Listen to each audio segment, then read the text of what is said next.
बिस्मिल्लाहिर्रहमानिर्रहीम अस्सलाम वालेकुम। सऊदी इन्फो यूट्यूब चैनल में आपको खुशामदीद कहते हैं। आज की एक बड़ी ख़बर और पाकिस्तान की एक बड़ी ख़बर, बजट 2024-2025 में तमाम नॉन फाइलर्स को बैरून मुल्क जाने से रोक दिया गया है।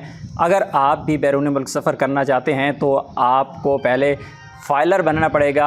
आप फ़ाइलर बनेंगे, टैक्स पे करेंगे, उसके बाद ही आप सफ़र कर पाएंगे। 4 किस्म के जो लोग हैं उनको छूट दी गई है। उसमें सबसे पहले हज और उम्रा वीज़ा रखने वाले लोगों को इसकी छूट दी गई है कि अगर वो नॉन फाइलर भी हैं तो वो हज और उम्रा वीज़ा पे सफ़र कर सकते हैं।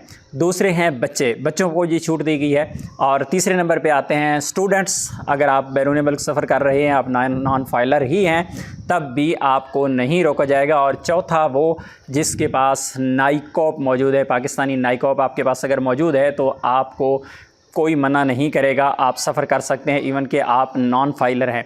इसके अलावा अगर कोई बंदा जिसके पास नाइकॉप भी नहीं है, हज उम्रा के अलावा या स्टूडेंट वीज़ा के अलावा अगर वो कहीं सफ़र कर रहा है, बैरून मुल्क जाना चाह रहा है, तो ऐसी सूरत में उसे सफ़र से रोक दिया जाएगा।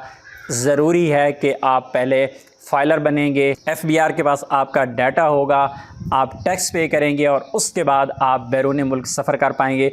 ऐसे तमाम ओवरसीज़ पाकिस्तानी जो इस वक्त बैरून मुल्क मौजूद हैं, जिनके पास ऑलरेडी नाइकॉप मौजूद है, जो अपनी जॉब्स वगैरह कर रहे हैं, तो आपको परेशान होने की ज़रूरत नहीं है। और ज़्यादातर जो आपके वीज़े लगते हैं वो नाइकॉप बेस पे ही लगते हैं। जब आप नाइकॉप अप्लाई करते हैं तो बाद में जाके आपका वीज़ा जो है वो कंफर्म होता है।